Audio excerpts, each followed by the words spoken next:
ॐ नमः सिद्धेभ्यः।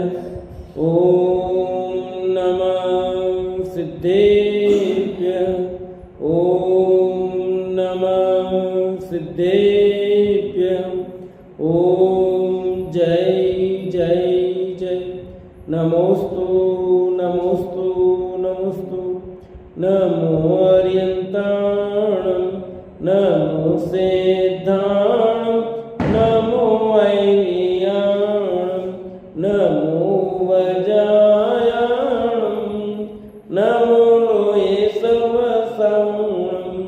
मंगलम भगवान वीरो मंगलम गौतमो गणि मंगलम कुंद कुंदारो जैन धर्मोस्तु मंगलम।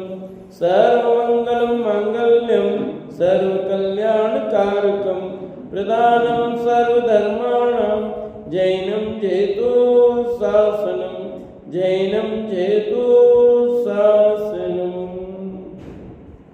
त्योवणतिलयं देवं वन्दिता त्योवणिन्द परिपूज्यं वोचं अवपेयाओ भव्य जनानंद जननियो। बोले जिनवाणी मात की जय। बोले सती मात की जय। कार्तिक के अनुप्रेक्षा ग्रंथ कार्तिक के स्वामी विरचित और अपनी चर्चा संसार भावना में चल रही है। कल हमने एक भव में 18 नाते की चर्चा की थी कि किस प्रकार ये जीव संसार में दुख भोगता है।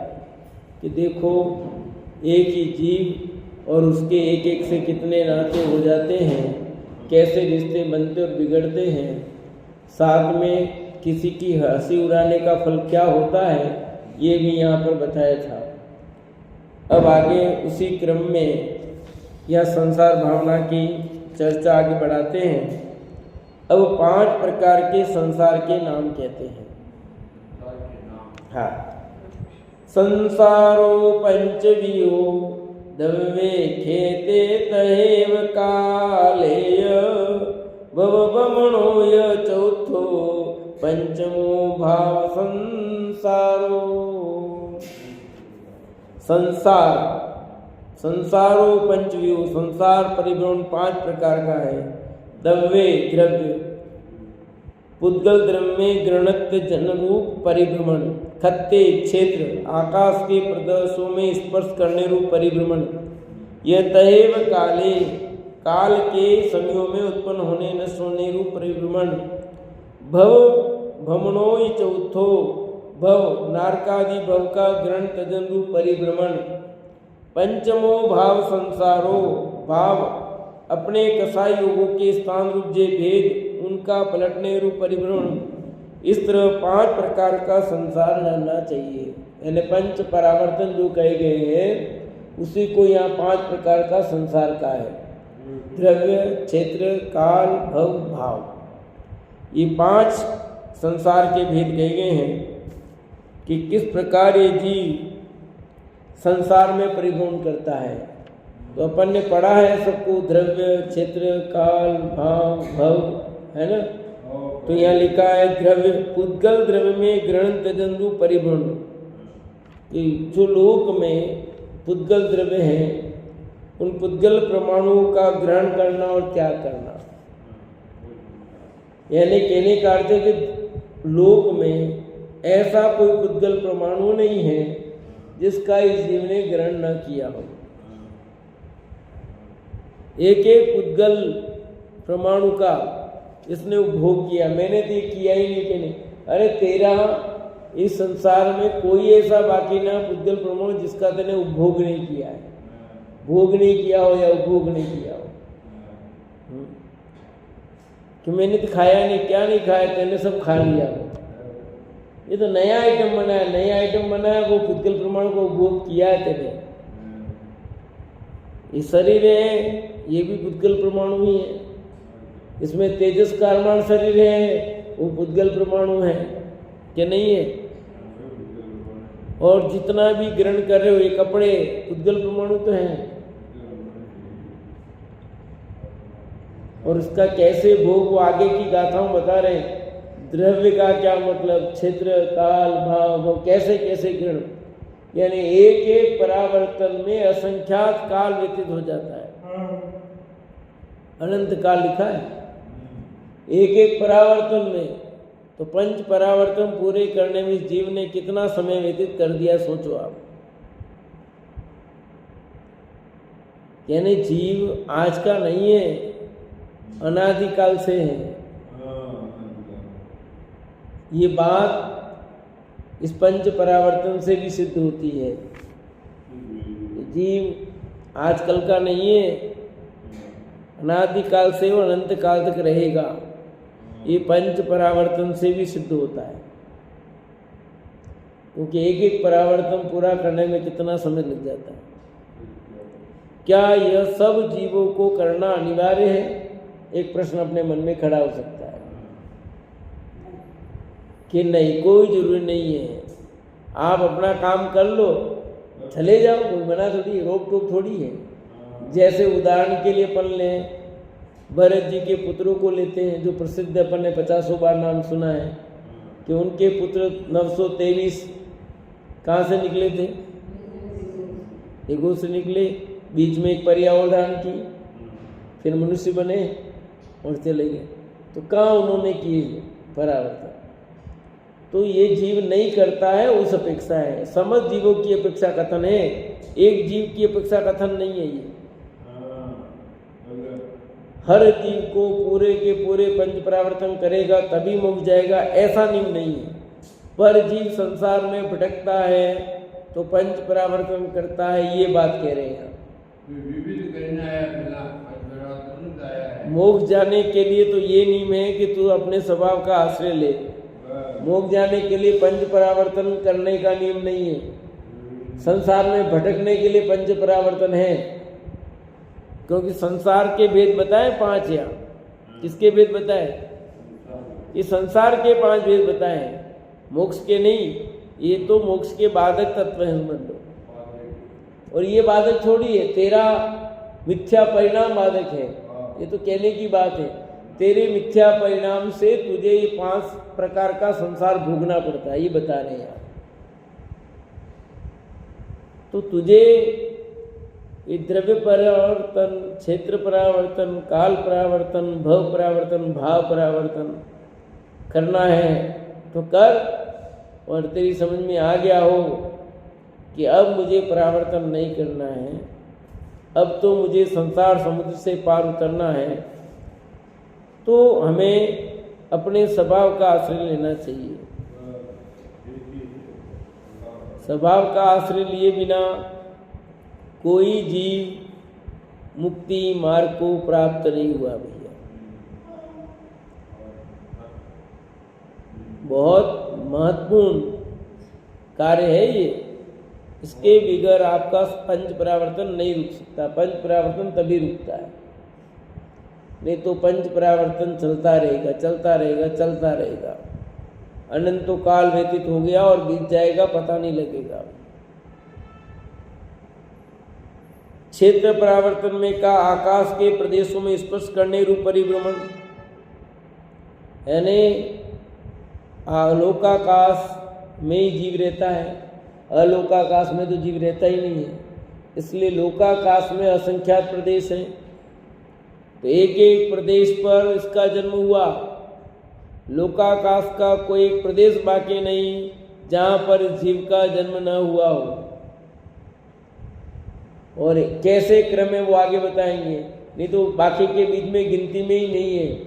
अपन ने सुदृष्टि तरंगिणी में पढ़ा था, याद हो तो, पंच परावर्तन पढ़े थे कि नहीं? तो उसको वही नियम इसमें है, नियम वो एक ही, अलग अलग कोई नहीं है। जिनवाणी की सब जगह बात एक जैसी है, क्योंकि बीच में गिनती में नहीं आएंगे। कैसे वो आगे आ रहा है इन गाथाओं में, आगे वही चर्चा करेंगे। पर काल के समयों में उत्पन्न होने नष्ट होने रूप परिभ्रमण वो काल परावर्तन है, यानी उत्सर्पणी का, अवसर्पणी का ऐसा कोई समय बाकी नहीं जिस समय में तेरा जन्म नहीं हुआ हो। उस सर्पणी के प्रत्येक काल में, प्रत्येक समय में तेरा जन्म हुआ है, और असर्पणी काल के भी प्रत्येक समय में तेरा जन्म हुआ है। कोई ऐसा समय बाकी नहीं रहा जिस काल में तेरा जन्म नहीं हुआ। फिर भव, नारकादि भव का ग्रहण तजन रूप परिभ्रमण, कि जितने भी भव होते हैं वो सब तेने भवदान, सम्यक दर्शन के बिना होने वाले जितने भी भव, जो जो पर्याय होती हैं वो सब तेने भव किए हैं, चारों गतियों के। उनके लिए नियम लागू नहीं होगा। जो जीव इतर निगोद से निकले ही नहीं है, जो निगोद से जीव निकले ही नहीं है भी, उनके लिए नियम लागू नहीं होता है। निगोद से निकल गए हैं और फिर भ्रमण चालू हो गया, उनके लिए है। क्योंकि जो अनादि काल से भी नित्य निगोद नहीं पड़ा हुआ है, निगोद से निकला ही नहीं है, तो बाकी के भव कहाँ होंगे उसके? क्या अमरलाल साहब आया ख्याल में? उनको अभी तो एकेंद्रीय त्रेंच पर्याय नहीं मिट रही अभी तो, और उस स्थावर में वनस्पति कायिक में ही पड़ेगी अभी तक तो। वनस्पति कायिक से हट करके अभी तो पृथ्वी कायिक में नहीं आए, जल कायिक में नहीं आए, अग्नि कायिक नहीं आए, वायु कायिक नहीं है, प्रत्येक वनस्पति नहीं हुए, साधारण वनस्पति में पड़े हुए। अनंत अनंत अनंत अनंत अनंत अनंत अनंत काल व्यतीत हो गया, अनादि काल से उसी में। आप सोचो आप कितने लक्की हो, यूँ समझो हमारा लक्की, यूँ समझो लक्की ड्रा निकला आपका, यूँ समझो कि 1 करोड़ स्लीपें पड़ी हुई हो और एक जने को ओनली मिलने वाला है, एक कार एक मिलने वाली है।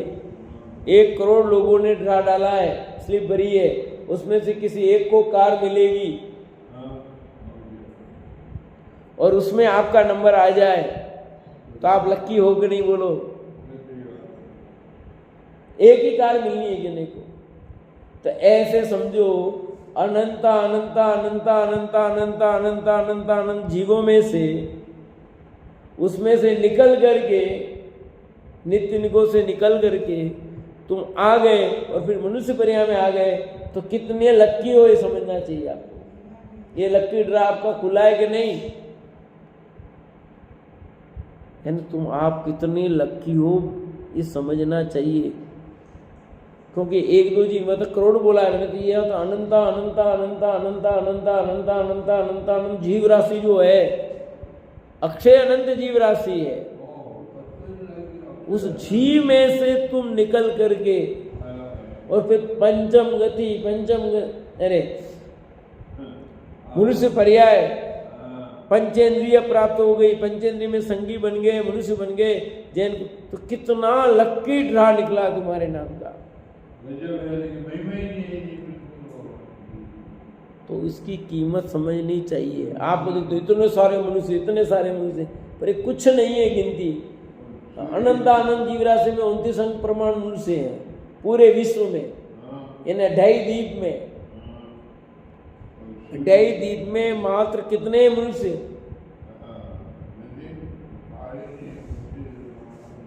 गिनती के अंक प्रमाण है। और जबकि जीव कितने?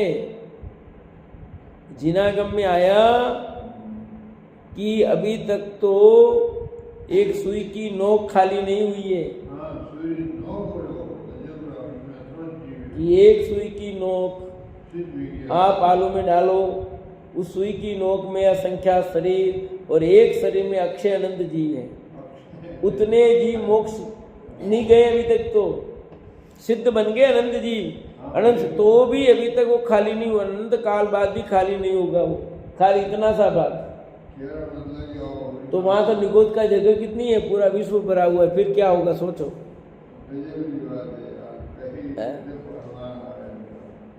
जगत में कितनी वनस्पति काय के साधारण, उन सब में जीव ठसाठस भरे हुए हैं। लोक में ठसाठस भरे हुए हैं साधारण वनस्पति, 3 महातलों में ठसाठस भरे हुए हैं। और उसमें से आप निकल करके यहाँ तक आ गए हो। ये आपको गोल्डन चांस मिला है और इसका अब लाभ नहीं लिया तो आप समझो कि हमने अपने ही भाग्य को कोसा है, अपने भाग्य को गिरवी रख दिया, समझ लो। हाँ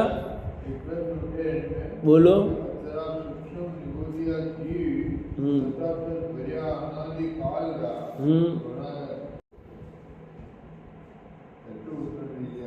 उत्पन्न का हुआ अनादि काल से अनंत काल तक रहने वाले हैं। कहीं उत्पन्न थोड़ी हुआ है, जीव कहीं उत्पन्न नहीं हुआ है। जैसे सब द्रव्य अनादि काल से अनंत काल तक रहेंगे, कोई नया पैदा नहीं हो रही है। नहीं जाने तो उसका तो क्या इलाज है भाई? भारत को नहीं जानते थे, राष्ट्रपति का मैंने खोज की तब पता लगा कि भारत है आपको, उसका तो क्या करें?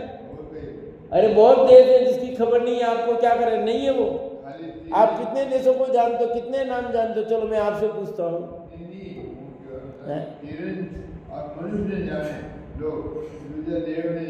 नहीं जाने उसका तो उसकी गलती, अपनी अज्ञानता है, उसमें किसी का दोष थोड़ी है। प्रगति अपना काम करती है। चलिए आगे बढ़े। फिर कहते हैं भाव की बात, अपने कसाई योगों के स्थान रूप जो भेद उनका पलटने रूप परिभ्रमण, यानी इस जीव ने सम्यक दर्शन के अभाव पूर्वक जो भी भाव हो सकते थे, हल्के से हल्के और अच्छे से अच्छे, वो सब भाव किए। सम्यक दर्शन सहित होने वाले भावों को छोड़कर इस जीव ने वे सब परिणाम किए, हल्के भी और ऊंचे भी। यानी निगोद में जाने तक के तो ऊपर देव गति में नवग्रह तक जाने तक के भी भाव किए हैं, कोई भाव छोड़ा नहीं इस जीव ने। ये सब बातें आगे की गाथाओं में यहाँ पर कहेंगे। इस प्रकार ये 5 प्रकार का संसार बताया, द्रव्य, क्षेत्र, काल, भव और भाव।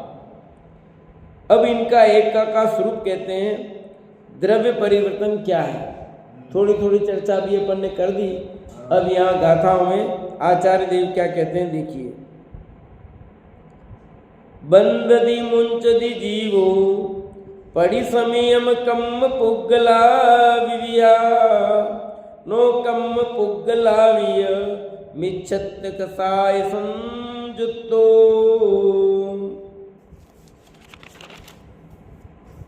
यह जीव पिरिया कम पुद्गला नो कम पुद्गलावीय, इस श्लोक में भरे हुए अनेक प्रकार के पुद्गल जो ज्ञानावनादि कर्म रूप तथा औदारिक शरीर रूप नो कर्म रूप उनको पड़ी संयम समय समय प्रति मिच्छत ये संयुक्तो मिथ्यात्व कसाय से होता हुआ बंददी मुंचदी बांधता और छोड़ता है, बांधता भी और छोड़ता भी है। किनको? कर्म और नो कर्म पुद्गल प्रमाणु है, उन पुद्गल प्रमाणों को ग्रहण भी करता है और छोड़ता भी है। भावार्थ में लिखा, मिथ्यात्व कसाय के वश से ज्ञानावनादि कर्मों का समय प्रबद्ध अव्यय राशि से अनंत गुणा सिद्ध राशि के अनंत भाग पुद्गल प्रमाणों का स्कंद रूप कारमान वर्गणाओं को समय समय प्रति ग्रहण करता है। जो पहले ग्रहण किए थे वे सत्ता में हैं, उनमें से इतने ही समय समय नष्ट होते हैं।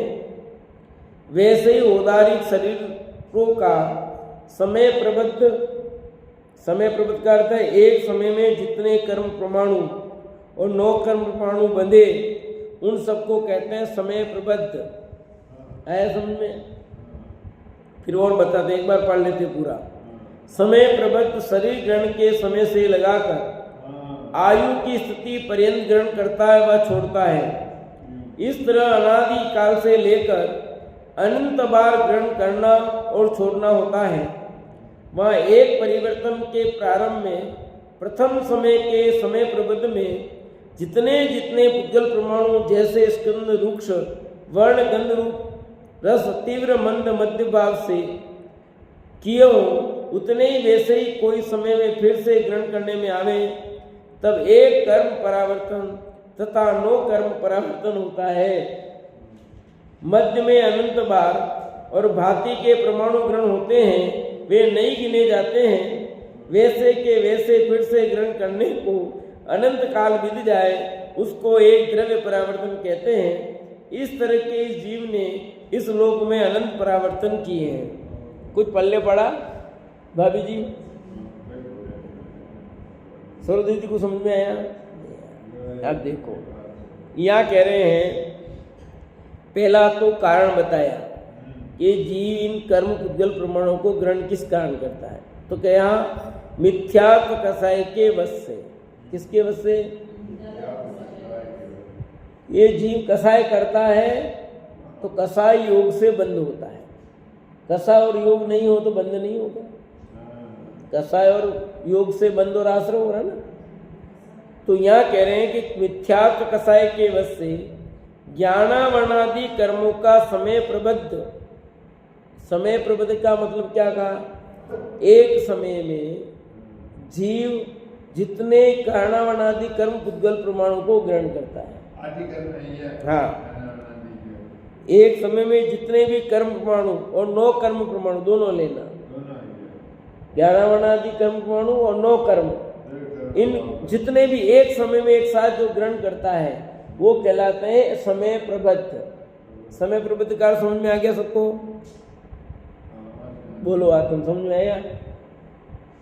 एक समय में ज्ञानावरणादि, ज्ञानावरणी, दर्शनावरणी, मोहनी जो कर्म 8 कर्म है, उन कर्म के पुद्गल प्रमाणु और 9 कर्म के पुद्गल प्रमाणु, ठीक है, ये दोनों एक साथ जितने भी ग्रहण किए वो कहलाता है समय प्रबद्ध। यानी एक समय में बंधने वाले कर्म वो सब क्या कहलाएंगे? समय प्रबद्ध। अब तो समझ में आ गया? एक समय में 2 कर्म भी बंधी रहा, 9 कर्म भी बंधी रहा। हाँ, यूं समझो कि जैसे अब एक समय में नहीं समझ रहा, यूं समझो 1 घंटे का अपन ने टाइम दिया। 1 घंटे में जितने लोग इस कमरे में आ सकते हो वो आ जाओ, ठीक है।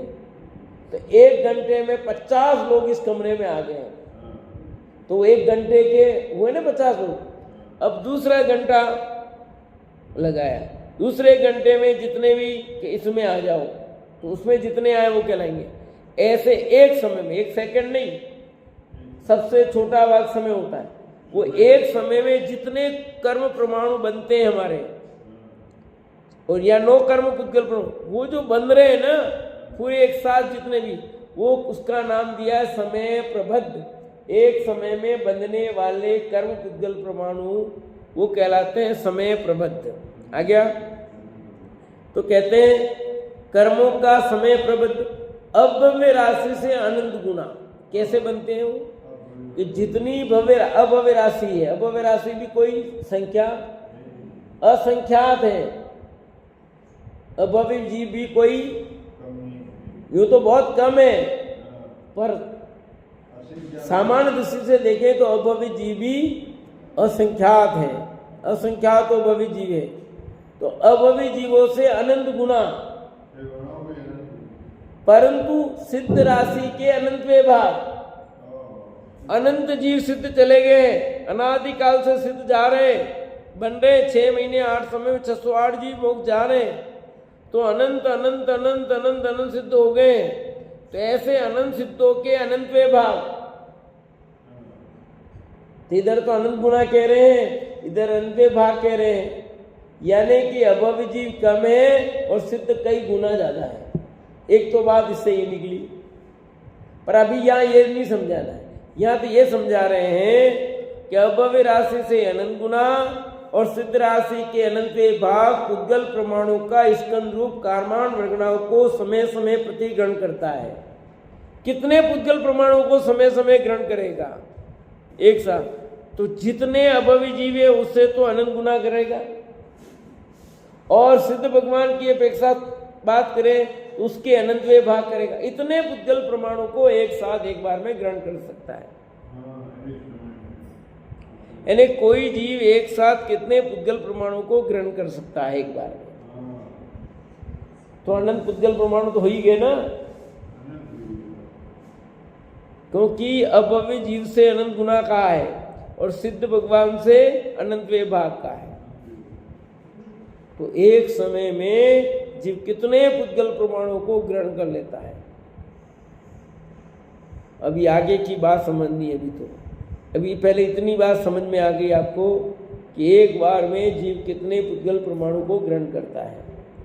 कुछ चीज समझाने के लिए माप बताना पड़ता है ना, भाई यहाँ पर ढेर पड़ा है चावल का, कितने किलो चावल होंगे, हम किलो में बताएंगे, या कितने माणे हैं, कुछ आधार चाहिए ना समझाने के लिए।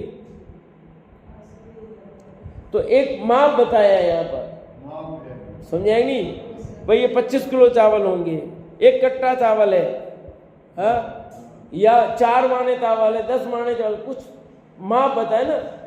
तो ऐसे ही माप बताया कि अभव्य से अनंत गुना और सिद्ध से अनंत भाग, इतने पुद्गल प्रमाणों को यह जीव एक साथ ग्रहण कर सकता है।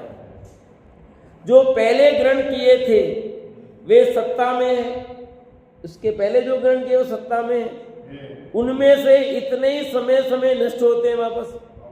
जब ग्रहण भी किए तो नष्ट भी होते हैं वापस। ऐसे ही ग्रहण भी करता है तो नष्ट भी होते हैं। यदि ग्रहण ही करे नष्ट नहीं होते तो क्या होता, क्या होता? ये होता कि आपकी स्थिति क्या कितनी बुरी होती आप समझ ही नहीं पा रहे हो। आपके पुद्गल प्रमाणु जो ग्रहण कर रहे हो वो समय समय प्रति समय नष्ट भी हो रहे हैं, यानी निर्जरा हो रही है उनकी, खाली बनते ही नहीं है, निर्जरा भी होती है। यानी यूँ समझो कि आप जो नोट कमाते हो ना, वो नोट जो कमाते हो वो खर्च भी होते हैं कि इकट्ठे ही हो रहे। यदि वे इकट्ठे ही होते और 1 रुपया भी खर्च नहीं होता तो क्या होता? फिर माला माल हो जाता हर व्यक्ति, क्या नहीं होता? बोलो, होता ना। खर्च नहीं होता 1 रुपया भी, और बस आते ही जाते आते ही जाते आते जाते, तो फिर क्या होता? एक तो ये होता वो माला माल हो जाता, दूसरा ये होता आते कैसे उसके पास? भाई जिसके पास जितना है उसके पास वहां स्थिर हो गया तो आगे होता क्या है? रिटर्न होता ना। भाई मैंने आपसे माल खरीदा, आपके पास पैसे है, आप उसको देते हो, वो उसको देता है, वो उसको देता है, वो उसको देता है, वो उसको देता है, कितना फेरा हो जाता है। अभी आया था ना कल परसों व्हाट्सएप पर, एक घुमा फिरा करके पैसे उसके पास ही पहुंच गए। ठीक है, एक उदाहरण दिया था अपने व्हाट्सएप में, आया था कि एक सोने चांदी वाली व्यापारी ने माल खरीदा, ठीक है, उससे माल, उसने उसको पैसा दिया, उसने ये खरीदा, उसने उसके पैसे ये खरीदा, उसने इससे ये खरीदा, उसने खरीदा, और वापस सोने खरीदने के तो उसके बाद पैसे पहुंच गए। मतलब सरकार से पैसे जारी हो रहे हैं, वापस पैसे कहाँ पहुंचते हैं? घुमा फिरा करके पैसा इधर का इधर ही ना। आपके पास 5 लाख है, 5 लाख का इसने माल खरीदा, उसने खरीदा, फिर उसने खरीदा, आपने, तो रिटर्न हो रहा है ना। सब पैसा घूम रहा है, इधर से इधर घूम रहा है, पर सब राजी हो रहे है तो वो का वही, और रिटर्न नहीं होवे और एक ही जगह रुक जाएगा तो क्या होगा? तो ऐसे विश्व में पुद्गल परमाणु की संख्या तो फिक्स ही है। वे भी क्या हो रहे हैं? ये ग्रहण कर रहा है छोड़ता, दूसरा ग्रहण करता है छोड़ता, ऐसा निरंतर चल रहा है। आप ग्रहण ही करते रहो, छोड़े नहीं तो भी नहीं चले, और छूट जाए पूरे तो फिर भगवान बन जाएगा। जिस दिन सारे कर्म पुद्गल परमाणु छूट जाएंगे पूरे पूरे तो भगवान बन जाएगा, सिद्ध बन जाएगा। उसके पहले वो, जैसे वो नोट बिल्कुल फट जाए कूट जाए तो रिजर्व बैंक में खत्म, उसको समाप्त कर देते हैं। ठीक है, ऐसे हाल होंगे। तो यहाँ कह रहे हैं निरंतर ग्रहण करता है। जो पहले ग्रहण किए थे वे सत्ता में हैं, उनमें से इतने ही समय समय नष्ट होते हैं वापस। वैसे ही औदारिक शरीरों का समय प्रबद्ध शरीर ग्रहण के समय से लगाकर आयु की स्थिति पर्यंत ग्रहण करता और छोड़ता है। कब तक ग्रहण करेगा तब कुछ छोड़ेगा? जिस दिन उसने जन्म लिया होता है सिर्फ उस पर्याय का, तब से लेकर ग्रहण करेगा, और जब आयु पूरी होगी तब छोड़ेगा, फिर नई आयु में जाएगा, फिर ग्रहण करेगा, फिर छोड़ेगा। यही क्रम बराबर चलता रहता है। इस परिवर्तन इस तरह अनादि काल से लेकर अनंत बार ग्रहण करना छोड़ना होता है। ऐसा कब तक होता है कि ऐसा ये जीव अनादि काल से करता आ रहा है, ऐसा अनंत बार ग्रहण किए और अनंतों बार छोड़ा है, क्योंकि एक समय में प्रति समय हो रहा काम, और ये काम कितना हो गया, अनंत काल व्यतीत हो गया, तो कितनी बार ग्रहण किए और कितनी बार छोड़ा समझो। एक ही पर्याय में अनंत बार ग्रहण कर लेता है और छोड़ देता है, क्योंकि एक सेकंड में असंख्या समय है, एक घंटे में 60 मिनट है और एक मिनट में 60 सेकंड है। अभी समय को छोड़ो, आप सेकंड को गिनो, कितने सेकंड होते हैं एक घंटे में? भी साहब दिया जी बताओ, एक घंटे में कितने सेकंड होते हैं?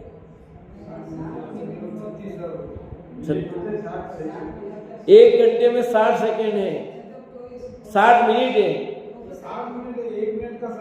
60 सेकंड, तो 60 का 60 से गुणा करो, शतरंग 3600 हुए, 36,000 नहीं हुए, 3600 हुए। शतरंग 36, 2 जीरो आगे लगाओ ना, 3600 हुए।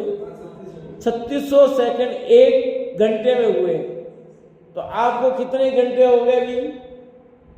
लगा लो जीवन के। अभी एक सेकंड को छोड़ते तो समय भी आपका कितने हो गया? सेकंड को समय मान लो थोड़ी देर के लिए, तो एक घंटे में 24, एक दिन में 24 घंटे, तो 24 इंटू 3600 करो, और ऐसे आपके जीवन के 50 वर्ष, 60 वर्ष, 70 वर्ष, 80 गुणा कर लो, तो कितने सेकंड हो गए हैं? और यहाँ कह रहे हैं कि एक समय में, तो एक सेकंड में असंख्या समय होते हैं, तो इसी काल में तेने अनंत बार पुद्गल परमाणु को ग्रहण किया और छोड़ा है। तो बाकी पर्याय का तो क्या हाल है? तो ये कह रहे हैं, ये जीव इस परिवर्तन के प्रारंभ में प्रथम समय के समय प्रबंध में जितने पुद्गल परमाणु जैसे स्कंद, रूक्ष, वर्ण, गंध, रूप, रस, तीव्र, मध्यम भाव से ग्रहण किए हो, उतने ही वैसे ही कोई समय में फिर से ग्रहण करने में आवे, तब एक कर्म परावर्तन तथा नो कर्म परावर्तन होता है। कुछ पल्ले नहीं पड़ा, अब समझो इसको फिर। यानी कि इस दुनिया में कई प्रकार के पुद्गल परमाणु, अलग अलग प्रकार के, तो पहले समय में तेने जिस जिस टाइप के स्पर्श, रस, गंध, वर्ण, ठीक है, 4 प्रकार के बताए, स्कंद, रूक्ष, वर्ण, गंध और रस। तो स्पर्श, रस, गंध, वर्ण गुण है ना। उन पुद्गल परमाणुओं में जिस टाइप का स्पर्श था, जिस टाइप का रस था, जिस टाइप का गुण था, जिस टाइप का वर्ण था, उसी टाइप के उतने ही पुद्गल परमाणु वापस कब ग्रहण करेगा? तब वो दूसरा नंबर कहलाएगा। इसके पहले तेने बीच में किस टाइप के भी ग्रहण किए तो वो गिनती में नहीं है। एक कर्म परावर्तन के लिए, एक कर्म परावर्तन के लिए तुझे अनंत काल व्यतीत करना पड़ जाएगा। यूं कि जो पहले समय में जिस जिस टाइप के तेने ग्रहण किया था, वही टाइप का दूसरा समय जब आएगा ग्रहण करने का, तब वो तेरा दूसरा होगा। उसके पहले तेने हजारों किए, क्योंकि प्रति समय ग्रहण कर रहा है, पर हर समय उसी टाइप के तो होते ही नहीं है। तो ऐसा परिणाम जब करेगा तब तो वो बनेंगे वापस, और अपने परिणाम प्रति समय एक जैसे नहीं होते हैं। तो एक जैसे परिणाम नहीं होंगे तो एक जैसे पुद्गल परमाणु का बंध भी नहीं होगा। तो उसी टाइप का जब आएगा बनेगा तब वो दूसरा कहलाएगा। तो ऐसा करने में कितना काल व्यतीत हो जाएगा, कुछ नहीं है भैया। तो ये कह रहे हैं कर्म पर तथा नो कर्म, मध्य में अनंत बार और भांति के परमाणु ग्रहण होते हुए नहीं गिने जाते हैं। दूसरी टाइप के ग्रहण के वो गिनती में ही नहीं है। वैसे के वैसे फिर से ग्रहण करने को अनंत काल बीत जाए, उसको एक द्रव्य परावर्तन कहते हैं। तब एक द्रव्य परावर्तन होगा। जो वापिस वैसा का वैसा ग्रहण करेगा। यानी समझो ये घड़ी है, आपने आज खरीदी, ऐसी इसी टाइप के ऐसे पुद्गल प्रमाणों की चीज, कोई चेंज नहीं। अब आपको एक घड़ी पहनते पहनते मान लो 25 साल 20 साल हो गए, ठीक है, अब तब तक ये कंपनी बंद हो गई, अब लेने जाओ मिले ही नहीं, अब कब ये बनेगी, कब क्या होगा, वो गारंटी नहीं। तो आपने जिस टाइप के पुद्गल प्रमाणों को ग्रहण किया था, वैसे के वैसे जब भी ग्रहण करोगे तब जा करके आपका एक द्रव्य परावर्तन कहलाएगा। बीच में आपने अनंत पुद्गल प्रमाणों को ग्रहण किए छोड़े कोई मतलब नहीं। आपने 50 घड़ियां खरीदी, कोई वैल्यू नहीं है, एक ऐसी की ऐसी जब कर तब आपकी उसकी वैल्यू है। यानी इस जीव को उस परावर्तन के बीतने में भी कितना काल व्यतीत हो गया। एक द्रव्य परावर्तन में भी अनंत काल चला जाता है। इसका समझने से क्या मतलब है? किससे समझने से एक लाभ तो ये है कि इससे सिद्ध होगा कि मैं अनादि काल से हूं और मेरा मरण नहीं होता। एक तो ये सिद्धि हो रही इससे। सरो दीदी क्या कहा, बोलो।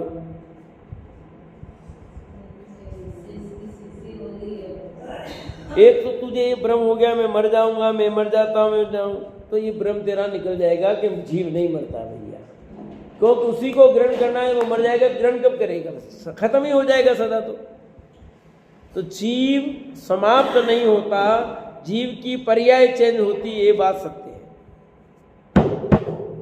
जीव पर्याय तो बदलेगी जीव की, पर जीव का नाश नहीं होता, अनादि से है, अनंत काल तक रहेगा। एक तो ये सिद्धि होती है। दूसरा, इससे तुझे वैराग्य उत्पन्न हो सकता है, होना हो तो कि कैसे हो, मैं इतने समय से संसार में भटक रहा हूं, अनंत काल हो गया भटकते भटकते, मैंने अभी परावर्तन करता रहूंगा कि मुझे इनका अभाव करना है। तो लग जाए चोट तो काम कर जाएगी। ये वैराग्य में, ये पंच परावर्तन का स्वरूप समझने से वैराग्य उत्पन्न हो सकता है।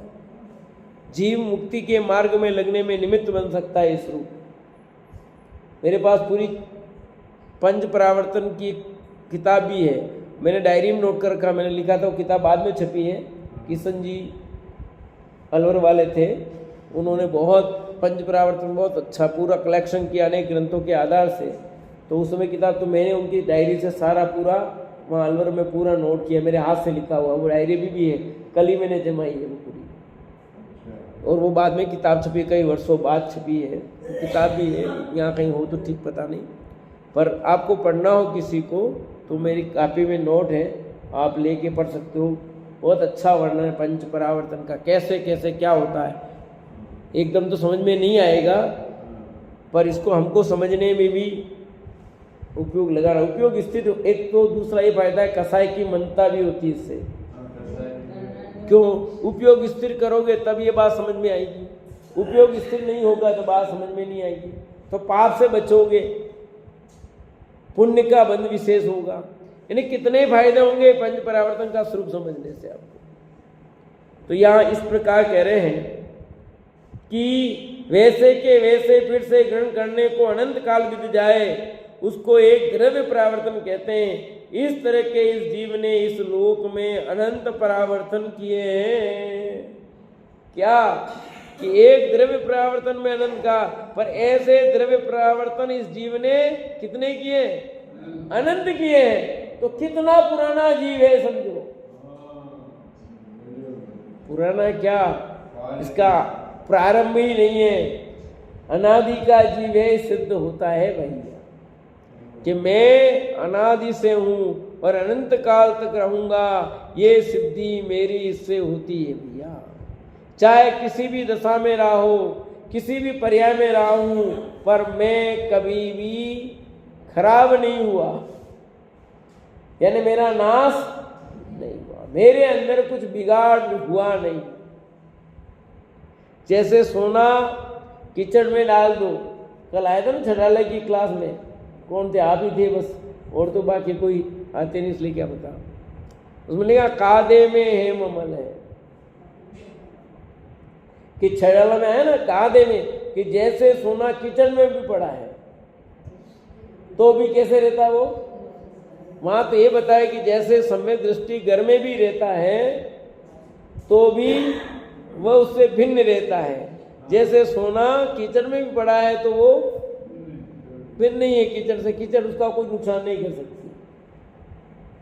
तो ऐसे ही अपने को समझना चाहिए, जीव कहीं भी रहा, किसी भी दशा में रहा, एक इंद्रिय हो गया, दो इंद्रिय हो गया, तीन इंद्रिय हो गया, चार इंद्रिय हुआ, पर जीव का एक गुण भी कम हुआ, एक भी प्रदेश कम हुआ, अनंत गुण जो थे वे अनंत गुण आज भी मौजूद है। किसी भी दशा में जाए, कैसी भी अवस्था में जाए, पर इसका एक गुण भी कम नहीं होता, एक भी प्रदेश कम नहीं होता, सब पूरे के पूरे रहते हैं। तो फिर हानि क्या है? फिर हानि दुख उठाने की है, दुख सहा नहीं जाता। कुछ नुकसान यही हुआ है कि दुख भोगना पड़ रहा है। जब तक शुद्ध निर्मल पर्याय प्राप्त नहीं करता तब तक इस जीव को दुख उठाना पड़ता है। ये सबसे बड़ा दुख है और कोई तकलीफ वाली बात नहीं है। तकलीफ इसकी है, गुण कोई कम नहीं होते। नुकसान यही हो रहा है कि जीव को निरंतर दुख उठाना पड़ता है कि भाई तू वहां क्यों नहीं जाता। वो आ गया ना पहले पर्याय में तन्मयता की बात तो, कि तू वहां क्यों नहीं जाना चाहता। तो हेतु होता है कि भैया मेरे को दुख है वहां, इतनी सुविधा कि सुविधा भले हो पर वहां दुख बहुत है भैया, इसलिए मैं जाना नहीं चाहता। ऐसे ही संसार में दुख बहुत है। भले जीव के एक भी गुण कम नहीं हुआ, संसार में भटकते भटकते एक भी प्रदेश नहीं कम हुआ, परंतु इस संसार में दुख बहुत है और सिद्ध दशा में सुख अनंत है। इसलिए संसार छोड़कर सिद्ध दशा में जाना। आया समझी कि तुम वहां पर रहना क्यों पसंद नहीं करते भैया। इतने माला माल ऐसा सुविधा देते हैं कि सुविधा जाए भाड़ में, मेरे को ऐसी सुविधा नहीं चाहिए, बहुत दुख हो रहा वहां तो। इतनी यातना देते हैं, इतनी तड़पन देते हैं, केने की सुविधा है बाहर खाली, पर मिलती एक भी नहीं है। सुबह से शाम तक तुम भील मजदूरी कराते हैं। कुछ तो जैसे नौकर नौकरानी काम करे वैसे तो काम करना, वैसे सब कुछ करना मेरे को, तो मैं फिर कैसे रहूं। और यातना देते हैं, ताने मारते हैं, वो मारते हैं, इसलिए मैं नहीं रहना चाहता। ऐसे ही संसार में 24 घंटा ताने मिलते हैं, 24 घंटा दुख मिल रहा है। तो क्या करें? अपने चलो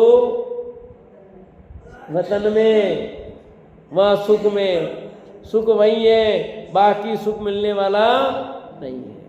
तो ऐसा यहां पर कह करके संबोधित कर रहे हैं। इस जीव ने ये द्रव्य परावर्तन पूरा करने में भी अनंत काल व्यतीत कर दिया है। यदि तुझे द्रव्य परावर्तन न करना हो, एकमात्र तुझे अपने स्वभाव का आश्रय लेना चाहिए। हम सभी अपने स्वभाव का आश्रय लें, इसी भावना से विराम लेता हूं।